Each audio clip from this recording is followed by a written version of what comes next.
Look. All right. So, hi everyone. So my name is Antoine. So what I will be working on, actually I start with a little background. I've started my PhD last year at Concordia. I'm in individualized programs, so I have like part of my research which is in neuroscience and the other part is in digital art, electroacoustics, so mostly in music. And I've been working at Brahms in music cognition, beat perception. But now my project is mostly on creativity and pareidolia, but in the electrophysiological signatures of those complex states. For the moment, I was trying to collect my first participant EEG data to work on that project, but for the moment it's kind of impossible. So I finally found another data set which was quite relevant. Which is music imagery information retrieval.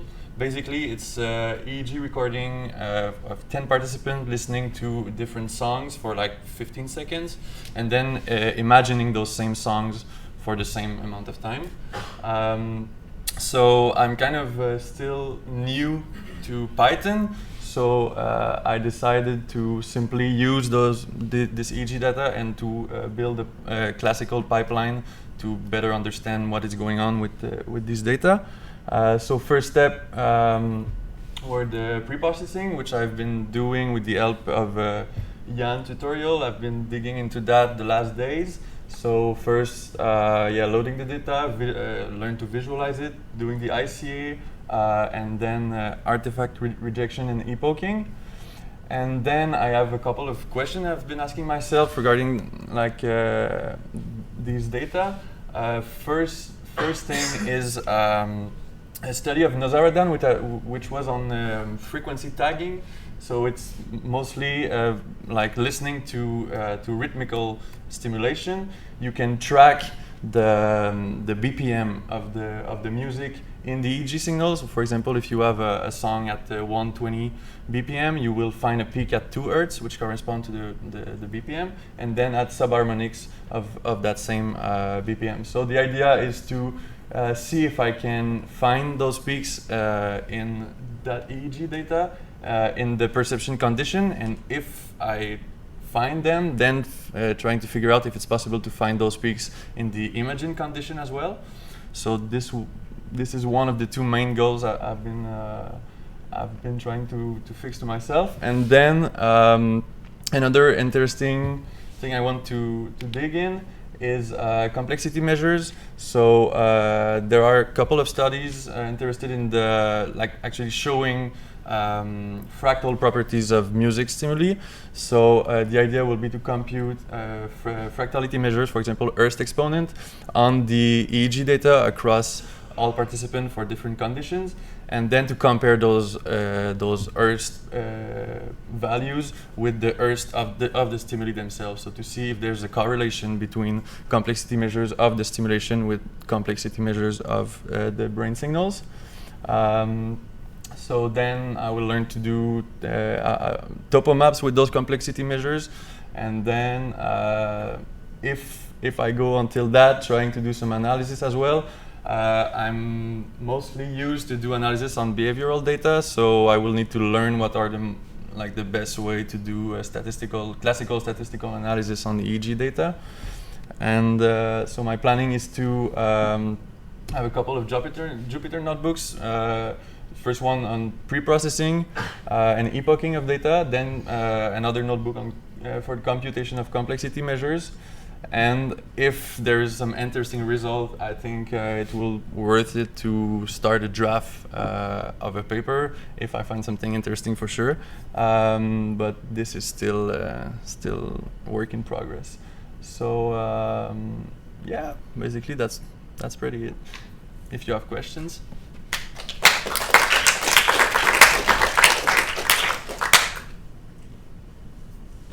More of a comment. How did you get your y-axis for the power spectral density? Like the units on it, it says it's microvolts. Here? Yeah. Actually, it's a figure from the paper of Nosaradan. Oh, okay. So this is what I want to reproduce, actually. But this is a good question, actually. I don't know where exactly she get the value for the y-axis, but normally I guess it's a measure of the power in I was just but still it read in amplitude, so I'm not sure why it's not. I think strictly speaking that's correct, but like when you're doing power spectral density estimates, like what the unit that you get on the y-axis is actually microvolts squared. Yeah, exactly. It's the power instead of the amplitude. Yeah. So and then doing like actually estimating like the binning. Yeah. Is pretty tricky because that depends on your sampling rate, and there's like a bunch of like adjustment factors that you need to factor in for that. Okay. And so like the post-processing, like what you get after, let's say you call it power spectral density functions, you have to you have to multiply it by a bunch of like pi's and 2's and all this stuff. And okay, so maybe I can show you the paper of Nazar then. Yeah. You can give me hints about like what would be the. It gets kind of annoying. You can't just like pull the value from the bin and be Yeah. like happy with it. There's a bunch of other nonsense. Okay, so more work than I thought. Yeah. I will show you the paper.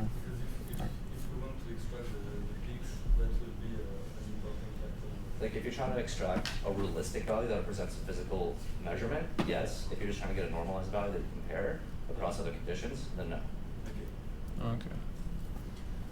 And I mean, those type of feedback, it'd be great to have, like, you know, you can open an issue and say how it's actually hard to get the units on the axis. It's definitely something you could be doing, but also, you know, those issues, they're kind of like a toy to get you to discover the mechanics. But when Antoine starts uploading notebooks and you like on Slack, hey, I finished that notebook, you might have a look, that's the kind of thing that you can be very specific. At that cell, here your units are wrong, or you know, or something like that. All right. So hopefully those are like tools you're going to keep using over the next few weeks and possibly years to collaborate efficiently. Nice guy. All right. Anne? For the following feature extraction, is it on Anne-Monnie? Actually, to compute the power spectral density, it's on Anne-Monnie, Okay. but the complexity measures is on NeuroKit. I found like a kind of nice function that just compute a bunch of complexity measures that I can apply on the data. Another question, so after your epoching, Yep. then you have what kind of file? It's still a 0.5 file of epoch data, and then I load it and I can access to the data by. Yeah. Yeah, it stays in the 0.55 after the epoching. Yeah, you can just have the data and export it outside of a file if you want. Okay. Yeah. Any other questions? Alright, so I think that's all with Antoine. Thanks All a right. lot. Thank you. So I'm keeping a little bit of an eye on the time. So far we're like right on. It's like 10 minutes, 10 minutes. Well done. So next project pitch is Anna. So stage is yours. Ah bon, on n'a pas le... C'est pas sur le même ordre. Okay. Yeah. So yeah. So Ah oui, d'accord, that thing, pardon, that je thing. pensais Yeah, it's yeah. Okay.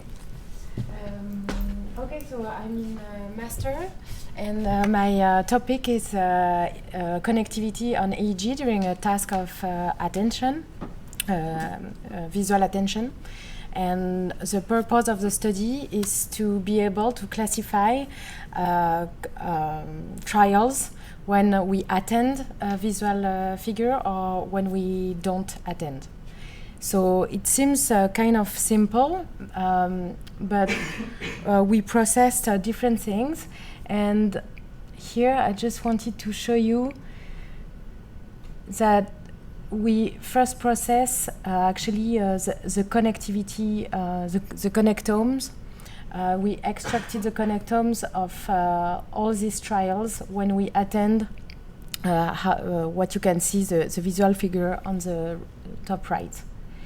So we work in EEG, so it was in phase lag index that when I talk about connectivity, it's about phase lag index in this case.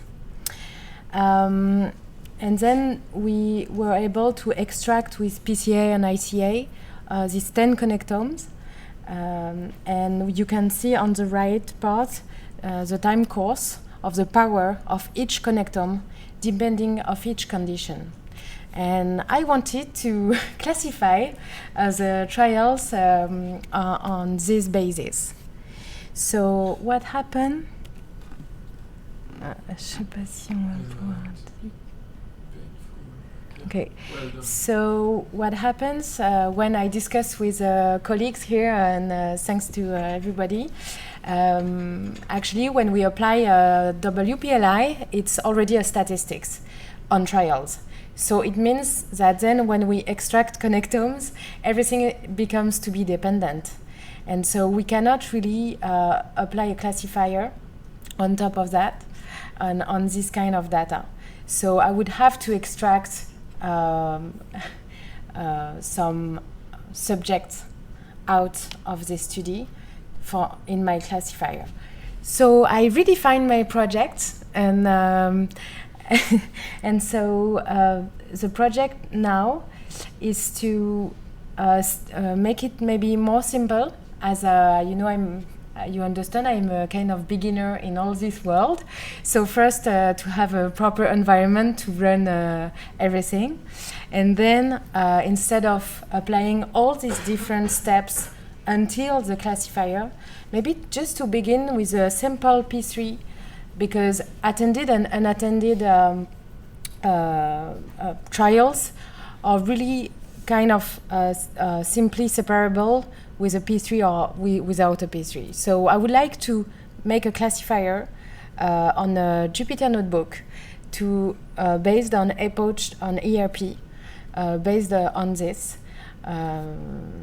So that's the first project. And the second project, maybe it's a bit ambitious, but it's to identify the links with my WPLI, and to apply Granger causality. And so to have 2 Jupyter notebooks that are able to do that on my data set. So my next step is to get a proper data set and to understand well what is the kind of data set on which I should work on. This is the next step. And to be able to transfer it into Python compliant, because I work on AEG for the time being, from now. So the deliverable, or first maybe a flowchart of everything, to be clear if I work on Python or if I'm still working on MATLAB, because I could do everything on MATLAB. So let's understand all these data sets. Then to make a Jupyter notebook to develop this classifier, I think I can find a lot of people who already did it before me. So I guess I can save time and grab something on GitHub on that point. So I should focus on really the dataset format, I would say, and to understand well that. And then, that's it. Thank you.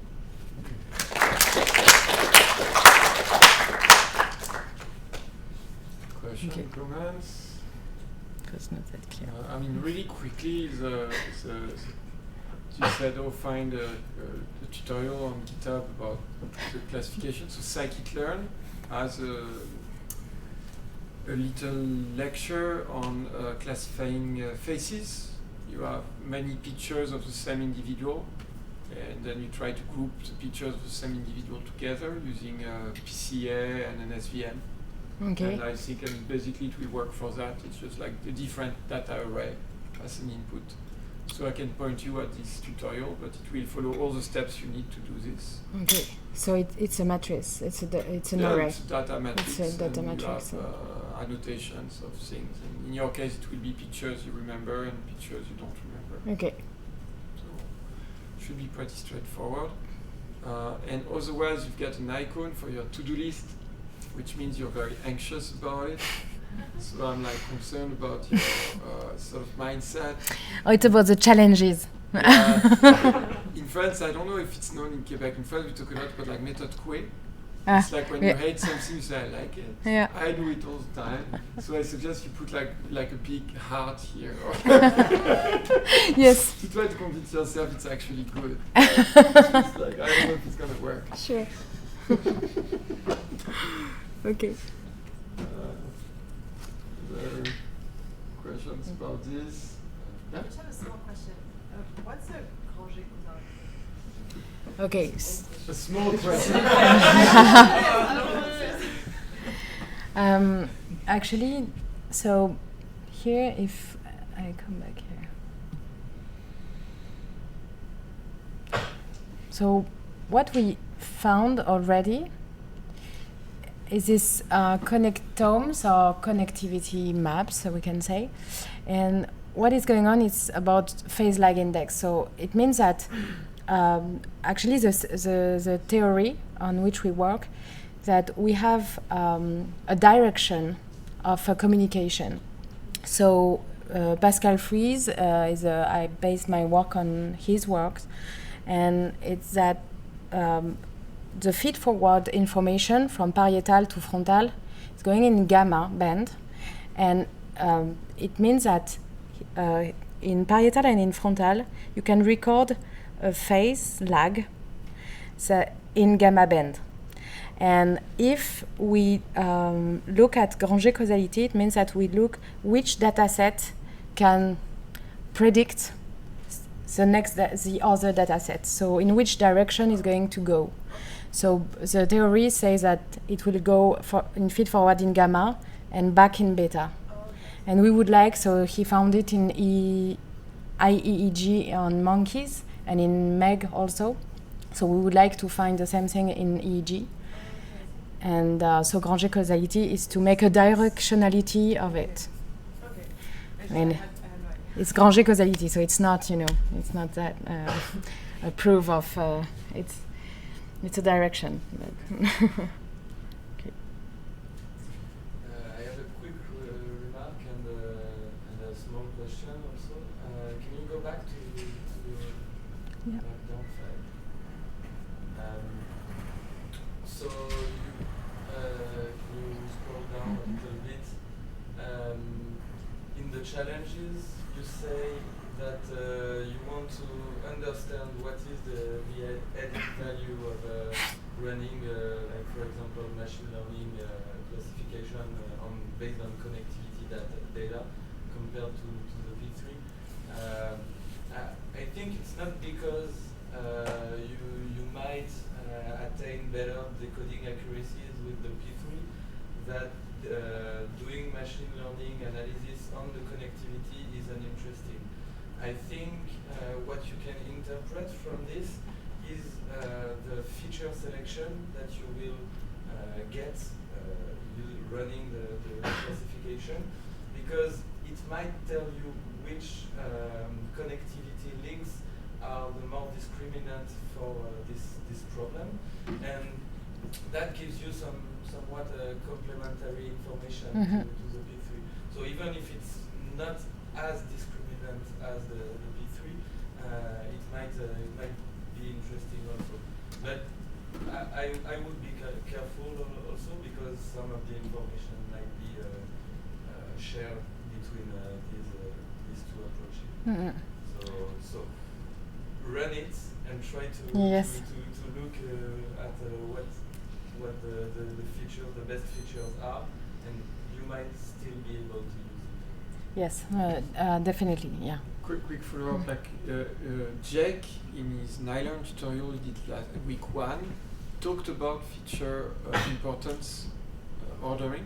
It's a very tricky question. I mean, you said it like when there's a correlated feature, actually the feature importance can be very unstable. So it's very important to try to quantify the stability of your feature importance rather than take the SVM weights at face value. So that's something Jack could definitely help you out with. You can bootstrap your data to actually get a feel of what features are consistently important. And you may discover just that there's none. But it's possible. SVM is not necessarily a good technique to pick out important feature when you have a lot of redundancy in your data set. But yes, definitely something, a question of interest. And that's a good exercise, because I think this is one of the main way of using machine learning for like a simple inferential purposes. That you have a data set that you want to really understand. It's a way of using it. Okay. And the little question I had was about the remote computer. Why do you hurt yourself? Because so I have all my data and everything is on a computer with a lot of RAM in my lab, and I don't want to do it on my computer. Okay. So my next step is tomorrow I will reboot it, and now I have the rights to install package. Okay. So yeah, so I'm autonomous. Tomorrow I will be autonomous with this. So this will be checked tomorrow morning. Okay. You want to use it remotely? And Yes.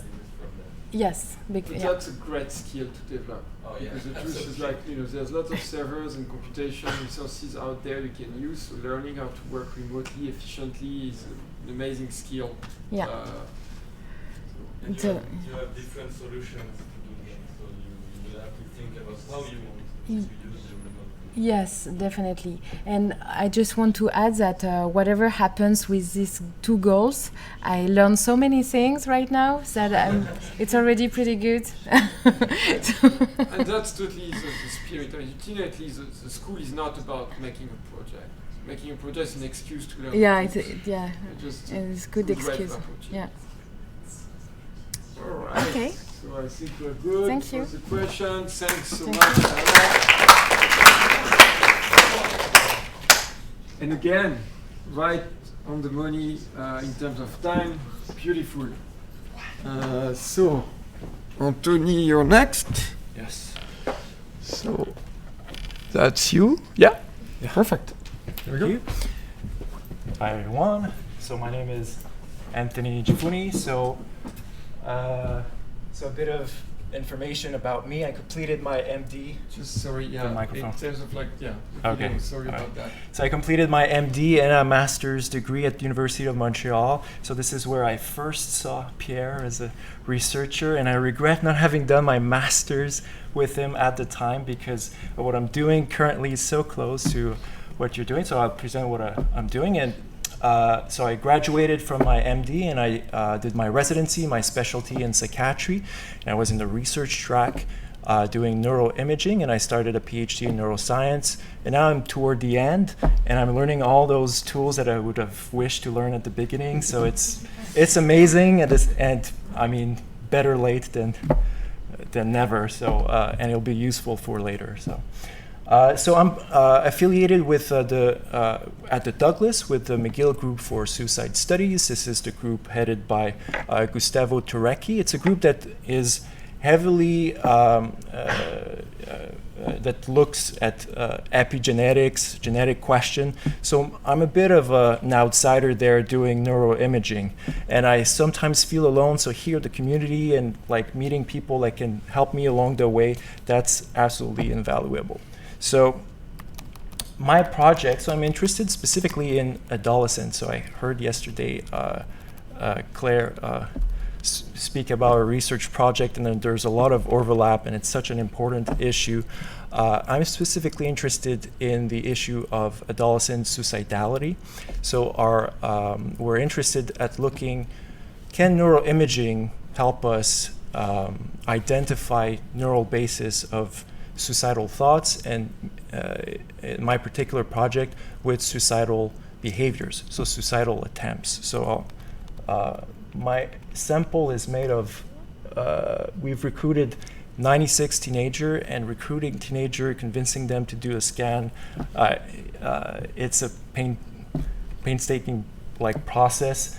So we're at the end of that, and so they're divided in three groups. There's depressed adolescents that have attempted suicide, and there's what we call a psychiatric control group of depressed adolescents that haven't attempted suicide, so they're the non-attempters. And thirdly, there's a group of healthy adolescents. We're mostly interested at looking at the contrast between the depressed adolescents, between those that have attempted versus those that didn't. This is a contrast that is clinically relevant. Depression is, as we've talked yesterday, very common and highly prevalent among teenagers. Up to 20% of teenagers will develop depression at some point before the age of 18. And the actual prevalence of suicide attempts in teenagers is quite high as well in self-report estimation in epidemiological study. We find that it's more than 5% teenagers that actually have attempted suicide in the previous year. So it's a big problem, and we're trying to hear, can neuroimaging in some way can inform us, is there something specific, and is there some specific brain alteration associated with the risk of attempting suicide? The first, so just briefly on some of the things that I've done is a structural analysis, and interestingly there's no difference, so that was run in Free Surfer. There's no group difference on that morphometric measure of cortical thickness, but there is in the correlation between cortical thickness at a regional level and its correlation with age. So normally all across the brain, this is what you see in the controls. It's colored green. So this is parcellated with the Desikan-Kiliani atlas. So it's green because it's a negative correlation here. So across in the whole sample, across the age, as teens get older, cortical thickness decreases. So there's a negative correlation. And we see that across the brain in the two first groups. So the healthy controls, the psychiatric controls, but we see a different pattern emerge in suicide attempters. And we see that correlation even become positive for some brain region. So meaning with age, some brain region seems to present the reverse trajectory. Instead of decreasing in cortical thickness, we see the inverse pattern, and cortical thickness seems to increase. So a completely disrupted developmental process, but here suggested with a cross-sectional data. So there's definitely, so if we're seeing something at the structural level, my project is really about looking, the next step at looking at what is the functional correlates with group status. So the current objective for the project is to first organize the data according to the BID standard. So this is something I've done in the last few days. And then use a BIDS app, the fMRI prep. So this is what I've been doing today, and I'll be doing in the next few days, in order to then run some more advanced analysis and figuring out which analysis are the most relevant is also kind of a lot of question. I'm open to suggestions and things. The whole field of looking at neural basis of adolescent suicidality or suicidality in general in adult has been explored as well. But the whole field is relatively in its own infancy. So that all these questions were guided by some things that have been done in the literature, but it's still very an open question. And what are we looking at here? One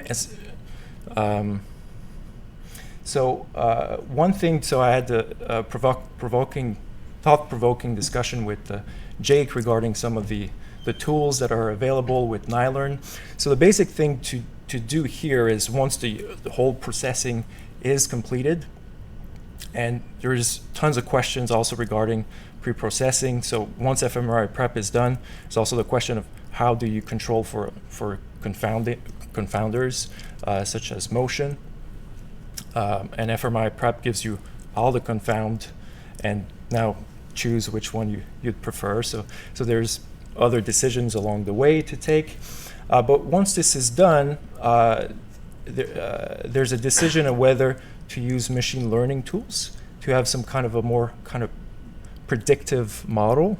So the standard way is to just compare groups and then have a p-value that is significant for the comparison, and then publish the results. And my thought-provoking discussion with Jake was, well, do you believe in your data enough that you have a large enough sample or a clinically significant sample of 100 teenagers?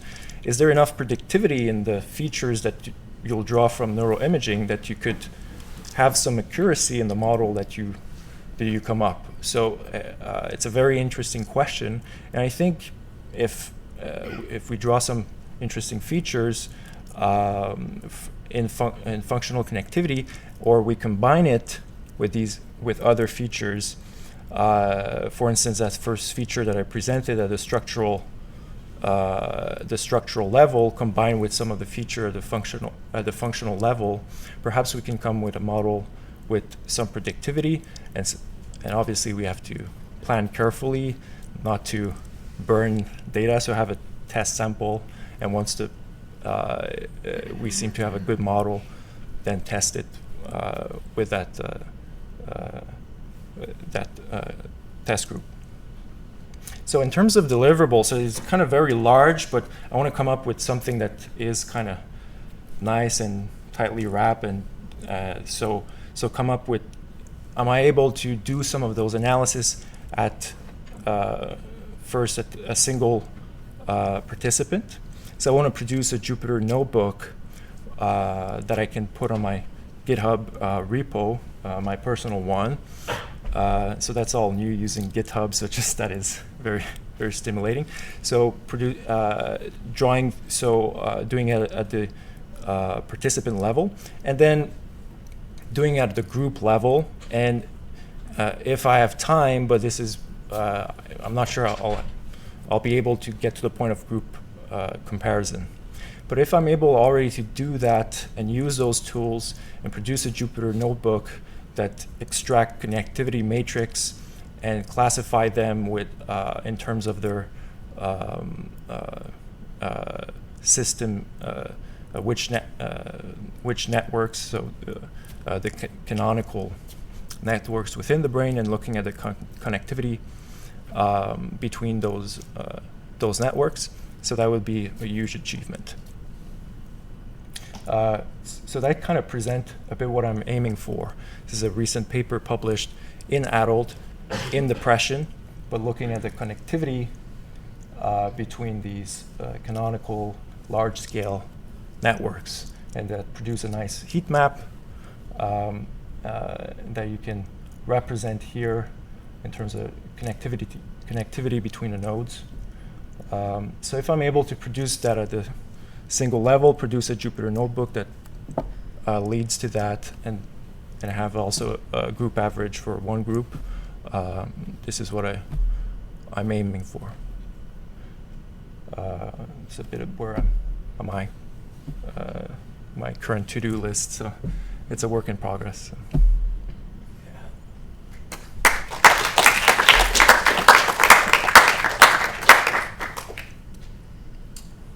Questions for Anthony? Yeah, I start. Just a quick comment. You need to be careful what you push on GitHub, on public repo. Yes. Just some individual data. You need to have IRB approval for that. So there's a possibility to get private repo on GitHub as well.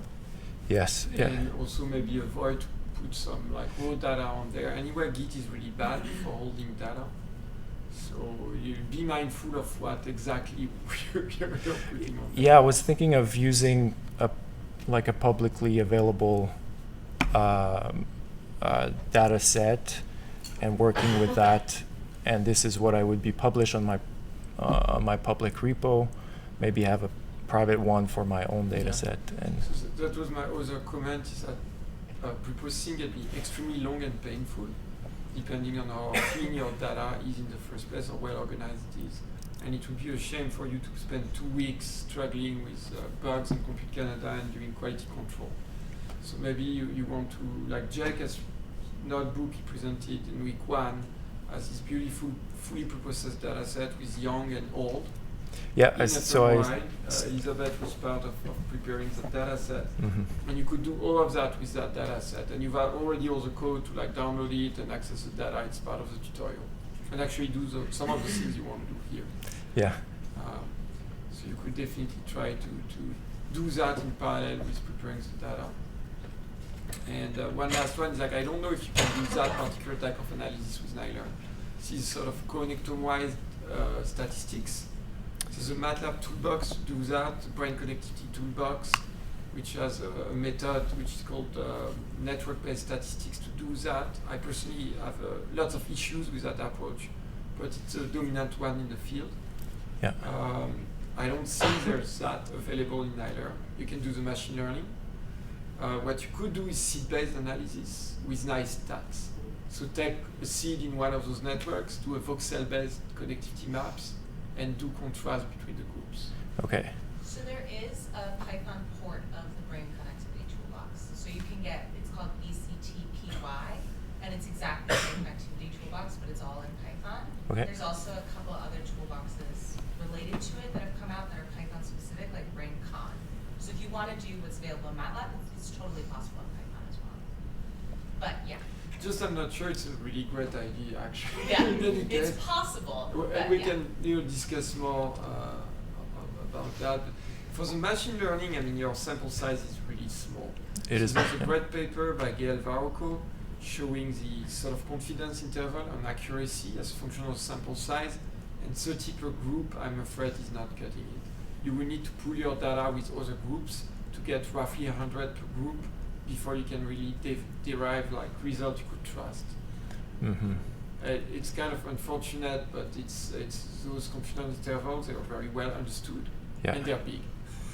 So it might be more of a pedagogical exercise to do here, Yeah. but yeah.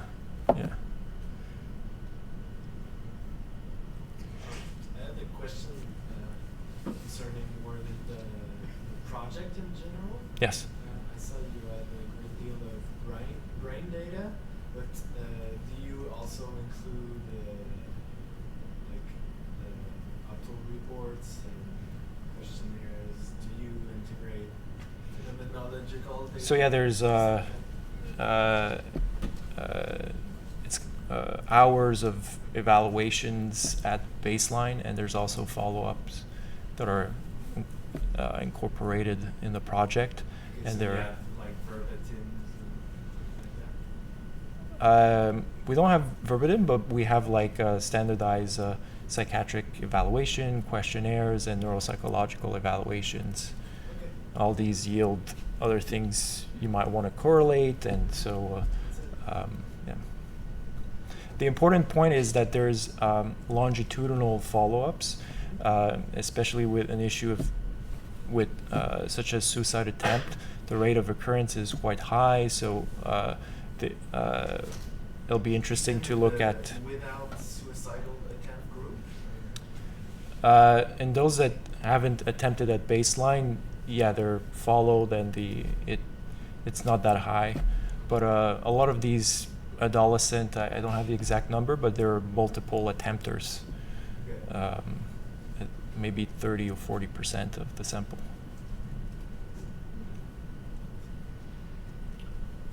Okay, thanks a lot. Thank you.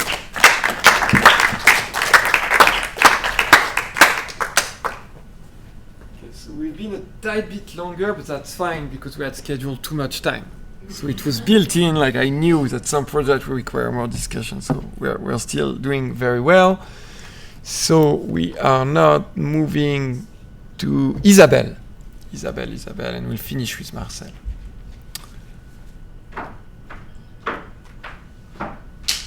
Loudest shoes ever.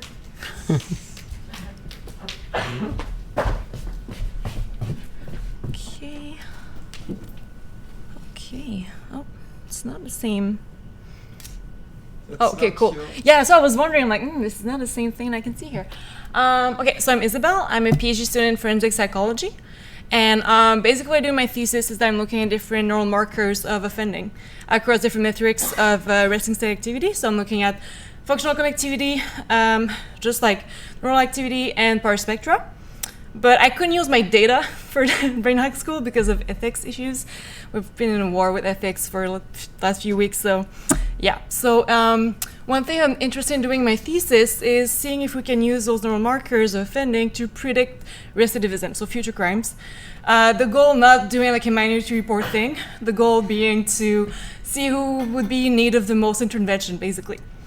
And so since I didn't have access to my data, I decided to still build a pipeline that I wanted using their data set. So what I'm going to use, I'm going to base my analysis on the tutorial we did last week with Jake. So predicting age using functional connectivity. But I'm also going to build other pipelines where I'm going to look at, can we predict age using just neural activity in resting state? Another one with sparse spectra. Then I want to see if we combine all those metrics together, do we increase our predictive predictivity of age, basically.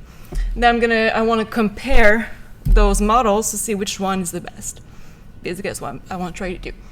So yeah, data set, I'm going to use the one I was using last week. And basically, yeah, I'm learn Python. So I'm more used to using like SPM, toolboxes, MATLAB language. So I want to shift towards, because I find them very limiting. So I'm super happy with everything I'm learning. Like, it's life-changing, really. Yeah, so basically, yesterday I was able to create a model predicting with neural activity, so I was super happy. So I still have to learn how to model per spectra. I found a nice toolkit called Nighttime. I'm going to try to model per spectra. And yeah, I think right now one of the challenges I'm having, I'm going to need help with for sure, is knowing how to integrate all of my different like predictors together in the same model. I'm getting some help by different people, so hopefully I'll be able to do that in the end. And my deliverable, I want to have one Jupyter notebook per model. And someone suggested me that I can actually put them together in a Jupyter book. So that's going to be another challenge, probably. Hopefully I'll be able to do that. So that's it.